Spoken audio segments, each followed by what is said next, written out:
fill all the way in. We've got some more overflow chairs at the front.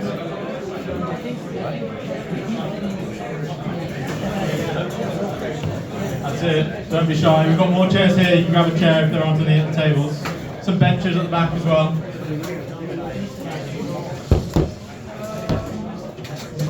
If you can't see a chair, come this way. There are some chairs here. You can pull out the front here. Don't be shy. Come forwards. Keep coming. Igor, can you bring everybody this way? There's more space here. The chairs here as well. You can grab a chair and... Yeah, you can go wherever you want. Thank you. There's some more chairs here. Okay. People still filling in. Cool, welcome. Now you can say welcome. Welcome! That's it, awesome. Okay, it's awesome to see so many of you here. There are more seats this way. If you're still standing up, you can come forwards. We've got more space. There's So, chairs. chairs, there are all a bunch of chairs here that you can come and grab. Cool. Sorry, they can stand. Before we get started, I just want to say thank you very much to Newspeak House for hosting us. This is Newspeak House. Yeah.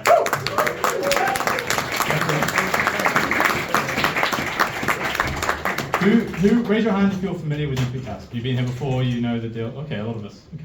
Cool. It's pretty good going for a government event. Ed, wave your hand. That's Ed.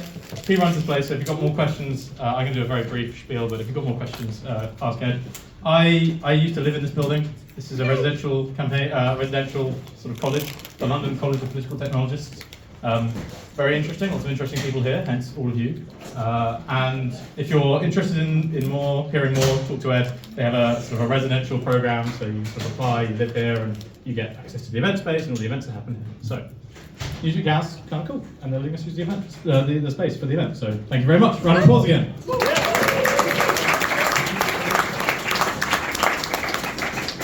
Okay. Important disclaimer, this event is not about politics. It is called Why is Government Broken, not Why is one party or another broken. We all know which one we're talking about, but Why is Government Broken, which is not about politics. This is about the inner workings of government, how things sort of fit together, how we change policies, how policies are made, and how law impacts that policies, as we're going to hear first. Could I have, I just realised I didn't do full prep. Could somebody, a friendly, give me their phone, like an organiser or something, give me their phone with futurelondon.org open, because I'm going to need to read something from it. Okay, Joe, thank you. So, the question I'm going to be asking and hopefully answering is, who are we in this room? Raise your hand if you've been to a Future London event before. Okay, pretty good. Okay, this is pretty great. We've got a... Actually, I can just do it on the laptop. Just, yeah.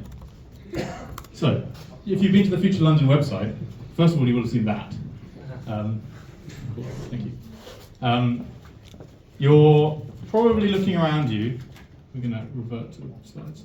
This is me not being organised now.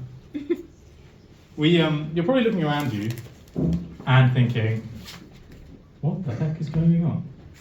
The technological progress has stalled. The world's at war. People are finding all sorts of ways to believe things that are very obviously not true. Culture's deteriorating, and it looks like everybody hates each other. And you're looking around thinking, am I the only one seeing this? The bad news is you're not. Everybody else is seeing the same thing. The good news is that it gives you an opportunity to be the hero that saves the world. It's pretty cool, I think. That's why we're here, right? We're trying to improve the world. So, there's no time anymore to look at the status quo and expect somebody else to change it. Those people have retired, gone golfing, sometimes died. Yeah, no, giggling. Giggling at death, come on now. They failed to make the world a better place for us, but worse than that, they failed to prepare us to fix the world. And so, you and I, we are the last chance for Western civilization to get back on track. If not us, who? It's not going to be the people stopping us from building houses. It's not going to be the people stopping us from building nuclear reactors. And it's not going to be the people striking at the thought of automating trains. We could have flying cars, colonies on Mars, and personalised medicine, but we have to be the ones that make it happen. And we can make it happen. We have a choice. Work hard to build the tech that's going to power the next 500 years of wonder and innovation, or live off the nice wine and decaying infrastructure of our grandparents. And so, in answer to the question of who are we have to choose. Are we going to be an orphan of the past or a child of the future? And so welcome, children of the future.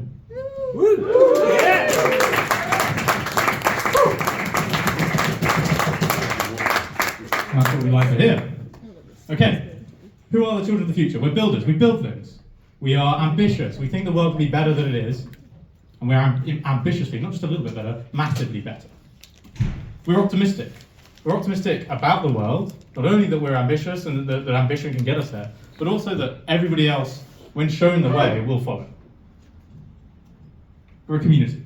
And so being a community is really important for ambition and optimism. And this is one of the things that San Francisco sort of has, that London is developing. That's what we're trying to develop here. San Francisco has this thing that London is missing. Americans. But more seriously, the thing about Americans that London is missing is not like where they're from or anything. It's that Americans are really willing to stand up in front of a bunch of people they don't know and make a fool of themselves. Right? And so I'm offering to do that for you, and as are the other organisers of the event. So Jamie, Jennifer, Nir, Maurice, anyone else that's here? I'm not sure if anyone else made it. But yeah, wave. Everyone needs to know who you are. Woo!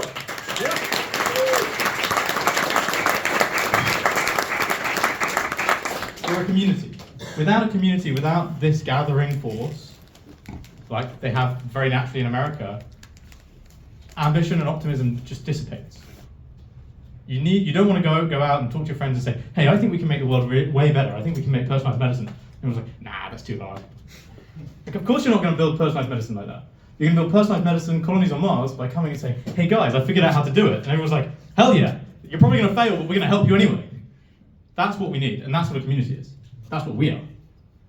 And so, welcome to Future London. Sure, do it, yeah. Tell your inner American. Okay, so, I didn't hear that. Is that something about the Super Bowl? No. Okay, step one. This is our theory of change, how we're planning to attack this. Step one, build a community. That's who you are. Step two, cross-discipline learning. That's what this is, an event. We've done a bunch of other events. We already did that bit. Loads of you came to previous events. We've had one on urban mobility, flying cars. We had one on building houses. Why can't I buy a house? And the last one was about space. When will the UK land on the moon? And so you may have started noticing some patterns, and the future events, robotics and energy, there will also be similar patterns. We're trying to take things that you might learn about urban mobility from an urban mobility specialist, apply that to space, apply it to robotics, apply it to energy, apply it to policy. And one thing that's been really common across the previous events is that policy is often, accidentally, a blocker for innovation, a blocker for all the other types of technology things we want to do. So you're going to hear from some of the sort of best thinkers in the country about government, about policy, making progress, unlocking technology. So cross-discipline learning, very important. And then we're going to have calls to action, or cause areas. If those who are familiar with EA, effective altruism, they have these cause areas, which are very effective ways of saying, this is your call to action, go and act. And so we're building these at the moment. You're going to hear a little bit more about them later, not later now, but later in the season, in the finale. So we're building out these calls to action so that you're going to have a really clear way to go and impact the future with this community. So, in the meantime, there is a WhatsApp group just for this event. I suggest you scan it. If you're already in the WhatsApp community, then you'll have seen a link to it earlier. We were having conversations about it. But this is a really great way to stay in touch with the speakers, stay in touch with the other attendees who are interested in this space, ask any questions that come up in the future, drop any links that come up in the future. And don't put your phones away because there's another one coming. Cool. So, in the last event, we announced that we're building a clubhouse for ambitious, optimistic builders. And that's what Future House is. So we've got a big WhatsApp group of people that are interested. You may already be in there. We suggest you scan this QR code. We're doing an MVP of the Future House. We've had to scale down from our big ambitions, and classic builders, we've got an MVP. So we're going to be iterating from there. We've got a venue that's about 15 minutes away by public transport from Liverpool Street Station, and we'd love to have you as part of the community. It's going to be sort of a co-working space, hackathon venue, all sorts of things. There's more information behind the QR code. I really encourage you to click the join button and put in your details. We're just taking deposits just to validate the interest in the space. Cool. Okay. So we've got some talks. We're going to start with Stephen. So give a round of applause for Stephen. I'm going to let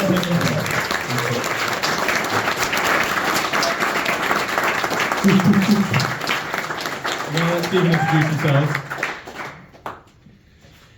Hello, I'm Stephen and I'm a commercial chancery barrister at heart, which means I do hard, proper law. I was pushed into being in the public arena by my editor Fraser Nelson, from which I have not entirely forgiven him. So I write on law in The Spectator. That has then ballooned, so you may see me on the telly and in radio. I am trying to hold various lines on law because I think that law is the problem. I mean, if I can literally put it that way, or to use, we don't use melodramatic language in my courts. High court judges won't have it, which is why we never get to go on telly. You always watch the criminal lot because they get to say all sorts of nonsense to juries because juries are juries. But perhaps it is time for some hyperbole. Oh, my sweet summer children, you're not waving, you're drowning. The sheer volume of law in the last 30 years is absolutely unprecedented. And if the question tonight is, why is nothing happening? Why can't I do this? We've got clever ministers, they know what we want to do. Why is it not happening? It's because they're drowning in all that law. They're drowning in uncertainty. I assisted two governments in the relatively recent past, and all the time we bounced back between, oh, well, the civil servant said it's illegal, right? Okay. Minister, what policy would you like to have? Oh, I'm not sure. I don't want to have an illegal policy. Well, could you just have a policy and then maybe we could change the law? We are trapped in a paradox, and it's caused by too many words. I don't know. Because I never intended to talk to non-lawyers. I became a lawyer when I was 19, and I joined a little cult, and I intended to stay there. It's lovely we've got me in. I'm very happy there. I never really know if I communicate properly to non-lawyers, but you kill law by drowning it in words. And probably the best or quickest, or maybe the rubbishest, an example is this week. Right, so Keir Starmer stands up in the House of Commons and he shames the Prime Minister over an issue. And I don't give a toss about the issue, it doesn't matter, ignore it. He shamed it by saying somebody is in the public gallery. Now, for hundreds of years, we've had an incredibly simple rule that you can't do that. Because for hundreds of years, we've said that whatever party it is in government, whatever party using the cheap trick, we've said it's a cheap trick, it doesn't achieve anything, so you can't do it.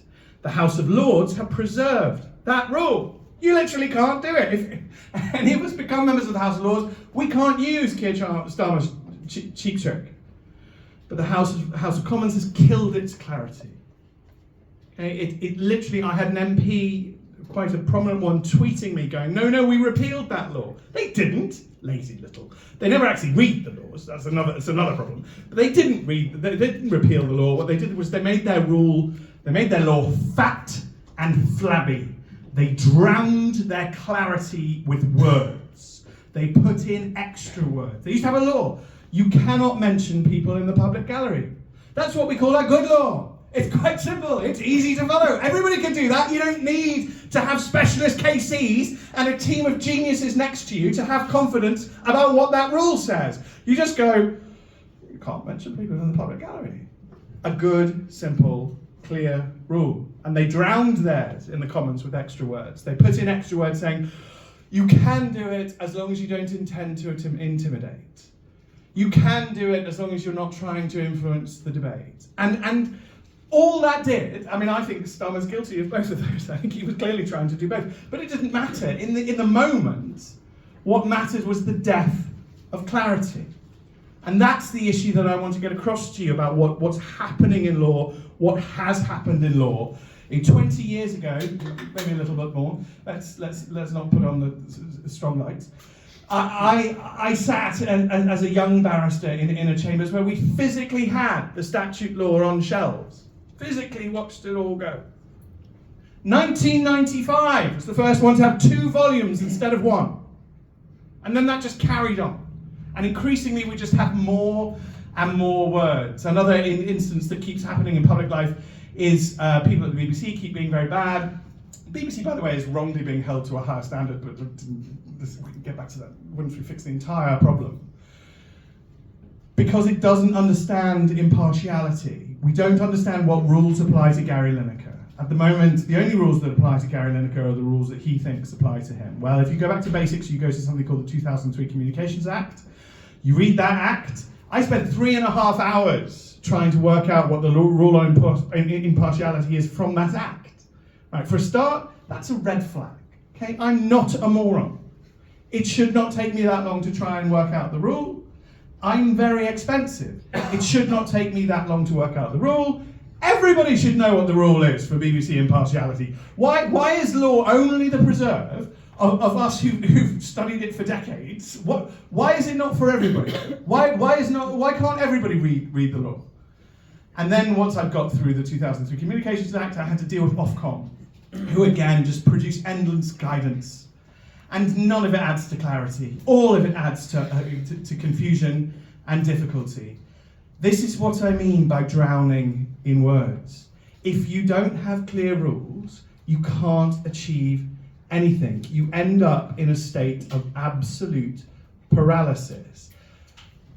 Pretty much everybody who has their head screwed on, I mean, look, I've got political opinions, so there will be people who entirely disagree, might support the current Defence Secretary in thinking that actually the purpose of the army is defending the country. What does the minister do? Does he take active control? Does he seize the reins of power directly? No, he issues an investigation. He issues a commission. He asks for yet more words to be written. And we are literally drowning in words, and I just want to keep banging on about that as much as I can. When I was 22 or 3, we were not beaten. They were good people. But you know, it was drilled into us that you use as few words as possible in order to have clarity in law. And we have done the absolute opposite. We've done it, by the way, as compromise. And this is what we keep doing. We have in this country an entirely unhealthy relationship with fear and an entirely unhealthy relationship with rules. We think rules are evil. We think rules are wicked and cruel. Rules oppress. Rules do not oppress. Rules set you free. I mean, I have a mild, look, we all have a relationship with anxiety. If you know what the rule is, if you're going to the party and you're a bit scared because everybody's there, and you know what you're supposed to be wearing, you're less anxious. We need to move back to a better understanding of rules, and we must restore clarity of rules. Or what's current, it doesn't matter who gets into the next election, it won't matter who gets into the election after that. We can have a rainbow coalition of all the parties, and then they could all simultaneously do nothing. We must get back to clarity of rules and the confidence to take action. And that's what I would like to sort of, I felt I'd use my time with tonight, and I hope I wasn't too dull. Woo!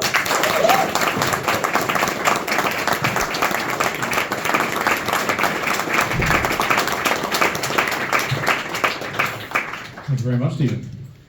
Too many words. I think it's a pretty clear takeaway. Awesome. Stephen's going to be around until a little bit through break, so if you've got any questions, make sure you grab him. Joe Hill, I think. My phone's recording, so I can't check. That was an oversight. Joe, have I got your slides, or are you doing? I think you've got it. Yes, okay. Do you want that and Adlib and introduce yourself? Can everyone hear me? Yeah, amazing. I'm going to take Joe's injunction from earlier and just embarrass myself a little bit. You guys are going to re-see some slides I used for a different talk, which are very low production quality. We're going to skip some because I have limited time. This evening talks about why government is broken. I'm going to try and sort of persuade you that one of the reasons why government is broken is that we keep trying to fix it. And actually, quite a good way of dealing with a broken government is not to fix it, but try and actually replace parts of it. That's me. I have spent most of my career on bits of this. I used to be a civil servant. I worked for a tech company a bit. I'm now policy director at a think tank called Reform.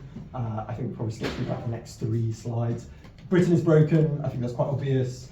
The government's not doing anything about it. Miscellaneously obvious. That's obviously a really bad thing. I think we just go on to the next one. Let's skip this one. Amazing. So I think that the problem is institutional and systemic. And that is the opposite of the way that policymakers like I used to be, politicians, and pretty much everyone in Westminster is trained to think about it.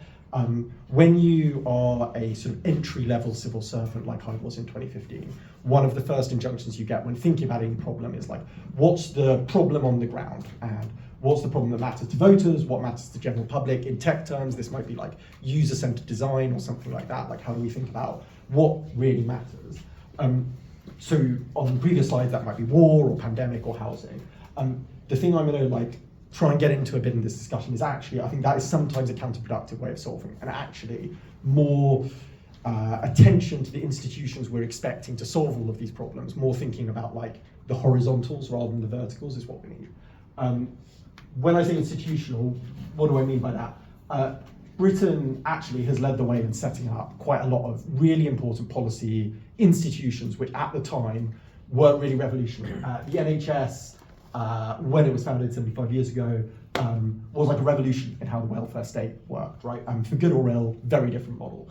Now, we love it, but we kind of hate it. It's plagued by huge institutional problems to do with bullying in this case, performance in lots of other cases. The Met Police was the first modern police force of its kind. It evolved out of this local marine police force they had in London. And it was a real innovation. Like Robert Peel's model of policing, the way they talk about it today, was once really new. Now, huge scandal in the wake of the Sarah Everard murders, the Casey inquiry, we can see that institution has kind of run out of a bit of road and is really struggling to fix itself. The COVID inquiry is getting into all sorts of things and is producing far too many words, like Stephen was talking about earlier, and will take way too long. But one of the things it really clearly revealed, I think, is that the Cabinet Office and Number 10 system is very broken and is not able to run the country in the kind of top-down way it wants to. When it was introduced in kind of the middle of World War II, that model was revolutionary for Britain. It was kind of copying some other models, but was an attempt to have this command and control central government, which we didn't have before, so it was a new institution. Our universities are some of the oldest in the world, and the British university model, along with kind of the German model, still is really one of our greatest exports and one of the great things we've produced. I think it is no secret, but people in this room will not know that our universities are really struggling, particularly in the wake of COVID, to get students back. They're about to have a huge financial crisis, and I suspect the government is trying to put that off, but post-election, whoever wins, that's going to be a huge problem. So the institutions themselves are crumbling and failing. If we go on to the next slide, there are lots of reasons for that. I pick out 2, which I encourage people to read if they're really interested in this. Samo, I've actually never said his surname out loud before. Berger, I've probably murdered that, apologies to anyone. And this great essay, The Great Founder Theory. He basically says that we have to realize that functional institutions are not the norm. They're very exceptional. Usually over time they decline and fail. Ultimately they tend to be replaced. That is not how we have treated most of British public policy today. All those institutions I talked about are decades, if not centuries old, and we haven't had kind of institutional innovation. We haven't built new ones recently. Clayton Christensen, who's a Harvard Business School professor, writes a lot about why this is, and his theory broadly is actually not what most people in tech, I think, kind of talk about and believe, which is that incumbents in any industry are kind of lazy, and so as a result they fail and they get replaced. His theory is more that incumbents are so successful at working to their current target market that over time they get replaced because new markets emerge, new customers emerge, people want different things, or different technologies, and startups replace them. So those are like two different models of why, which I'll kind of come back to, but I encourage people to read this if they're interested. It's impossible to imagine a world in which the big technological innovations and changes we see today were built by the incumbents in those industries when they were birthed, right? It's impossible to imagine MacBooks invented by IBM, or Instagram invented by BT, or SpaceX invented by Boeing. I can't conceive of that. If anyone in this room can, I'd encourage you to talk to me afterwards. We kind of talk about that, but I think it's probably unlikely. This is what our public sector looks like. So we expect all of the great institutions of the British public sector to be able to pull off these kind of massive pivots and change and reform themselves. And I work for an organisation called Reform. It's a really good word, but I think it is impractical. I don't think those organisations will change themselves that drastically. What's more common on the next slide, which we see, is when we try and reform institutions like that, the reform tends to fail. I mean, actually, the Labour Party have been grilling the government about the Ajax programme, which I put on these slides, which is massive failed procurement of armoured vehicles, which we could really use in the near future. Asylum backlogs have existed my whole career, including when I started in the Home Office in 2015, and now they are sort of spiralling out of control. NHS IT is a mess and will never not be a mess. There were some schools whose roofs we didn't fix when the sun is shining, and now the sun is no longer shining. We have a huge problem with that. These are all attempts by institutions to really change how they work and do things differently. These are the norm, these aren't unusual in government, the failure of programs of this kind. It's very hard to think of classic government change programs which have actually been a success, and if you ask the Infrastructure Projects Authority, they would be hard pressed to come up with one. So my suggestion is that we should stop trying to reform every single public institution. Some are never going to reform, they're never going to change, they're not going to make the scale of change required, and sometimes we actually need to embrace what I've tentatively called venture statecraft, which is we should try and replace institutions we don't think can be fixed instead of fixing them. There are examples of this in practice in the British system where I think it's worked really well. People who aren't familiar with how the free school movement and academisation movement emerged, it changed a lot since then, but broadly emerged. It was about creating new schools in areas based on the kind of entrepreneurial energy of people who wanted something different and to do things differently. It's been on quite a journey as a programme since then. It may not survive into the next government. I think that would be a real shame, but nothing lasts forever, and that's one of the key points of this talk, right? That's an example of, rather than constantly trying to fix failing schools, actually building new organisations to try and replace them. The vaccine task force is another regularly mooted example of where to get a really high performing part of government, they had to take it out of all of the government processes that I used to work on, I used to do. Very few people would dispute that the vaccine task force was a big success. Some people would, most I don't think would. But there's a pointy question in that, which is why do we, to get really high performance in government, have to take organisations, processes outside of what we consider the norm? What do I think the principles of venture statecraft are? I think it's creating new public institutions. Like, the way the venture capital market works is that funds have big enough balance sheets that they can kind of manage the risk of lots of failures, provided they get some successes. The government has a very, very big balance sheet. It can afford a few failures in kind of new parts of public policy, staffing them with very different kinds of people. Very obvious in things like the vaccine task force that kind of unskilled white-collar workers like I was in 2015 and probably still am, are not massively useful for running large parts of the country. We need to bring in very different kinds of people, and actually allowing some of these things to fail. The most common refrain I get from people, so I'll shortcut to what people might say to me after this talk, is it's very difficult for government because the political economy, parts of government can't be seen to fail. If we skip back several slides, you will find the government is already failing. I think people's risk tolerance for what failure in different things the government spends money on should be very low, because it already is. So I think the opportunity for us to do things way better by building new things is massive. And that's my talk. Thank you very much.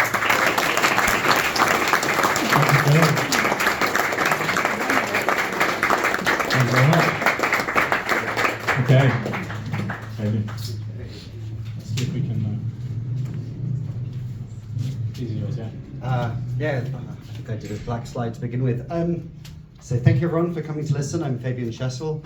I've been advisor to a senior minister, I've been a strategy consultant, and I've been a data and technology wonk trying to help health systems improve. So I've seen this question from quite a few angles, and so I wanted to share some thoughts. I'm going to be less eloquent than Stephen, so I've tried to choose kind of fun and interesting topic. This is Parkrun. This is in Wormwood Scrubs, and behind the start of the Parkrun is Wormwood Scrubs Prison.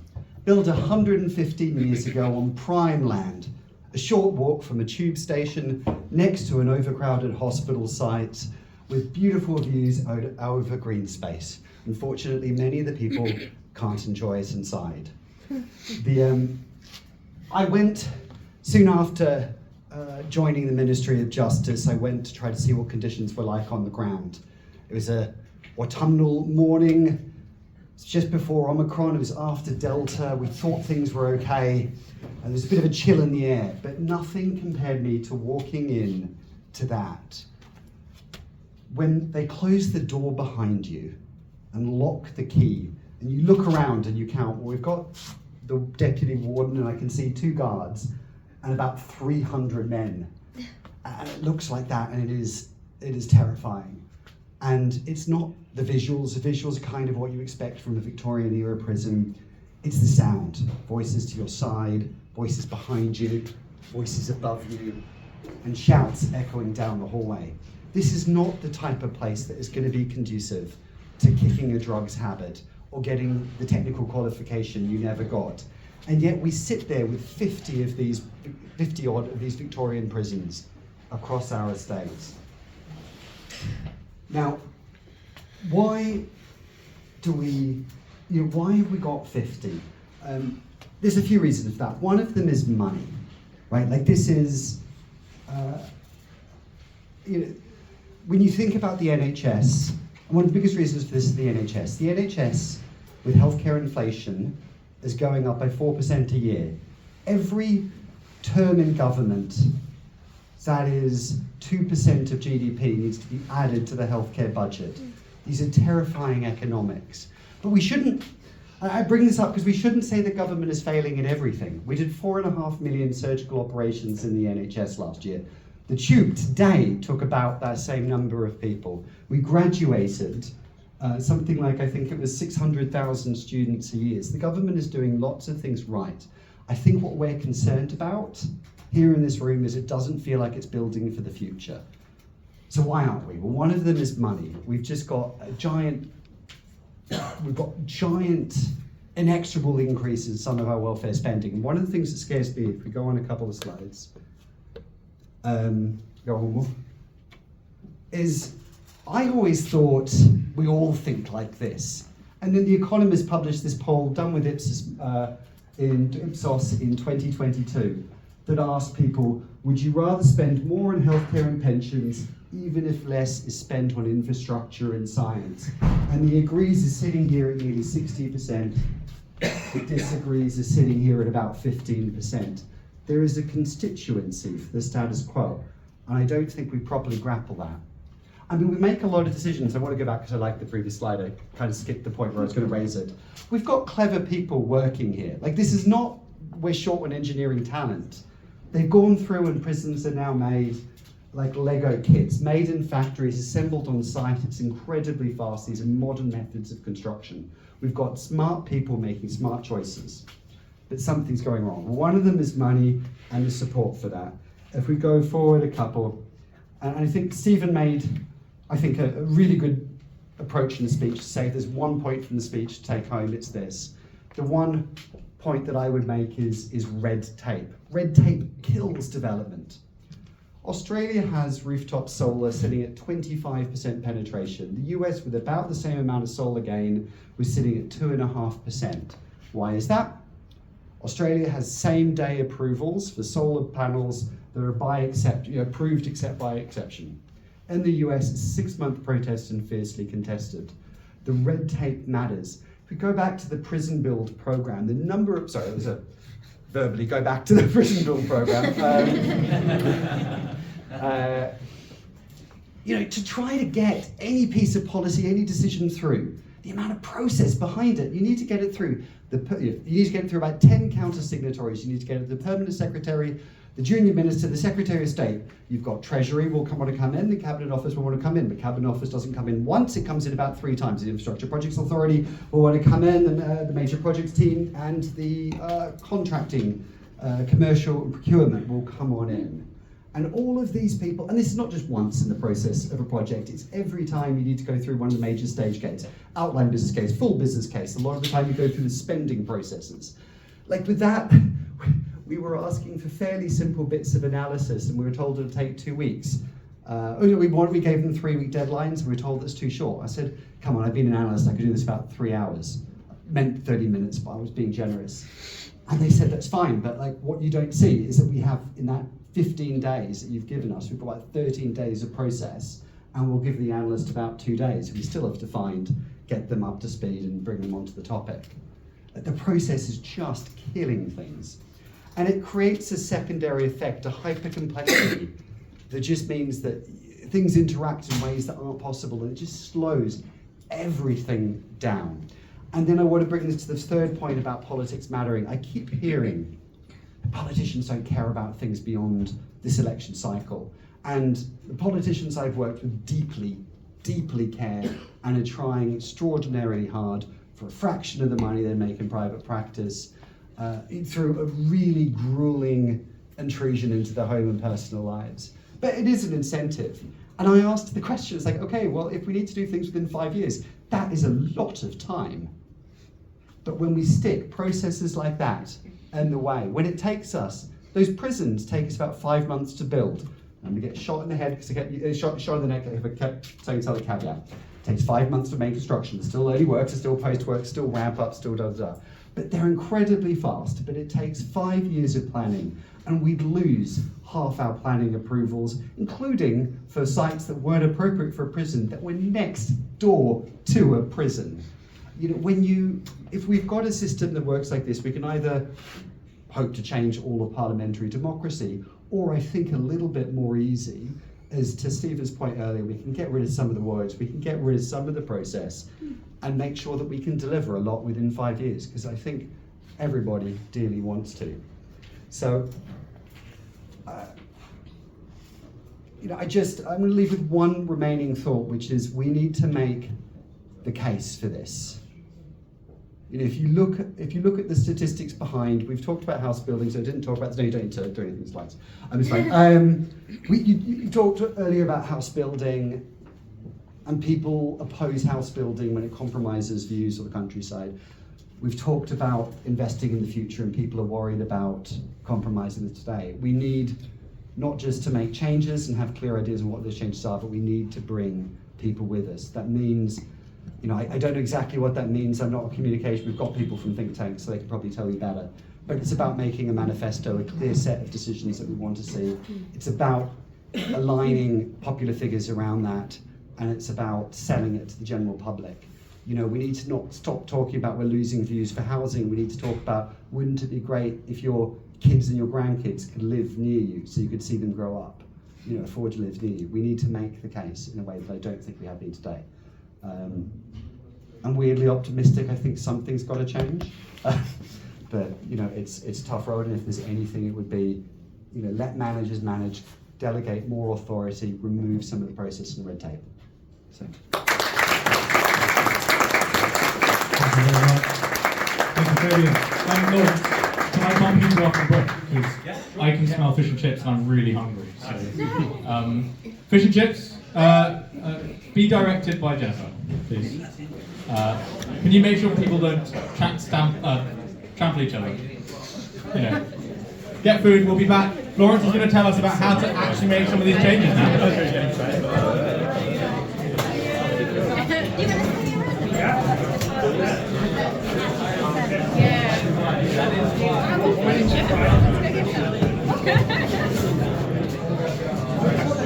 don't have anything that you want to say.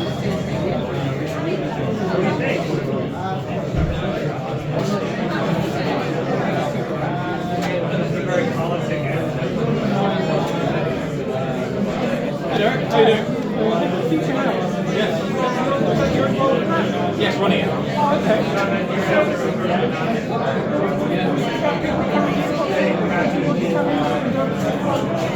So it's a membership. It's a membership.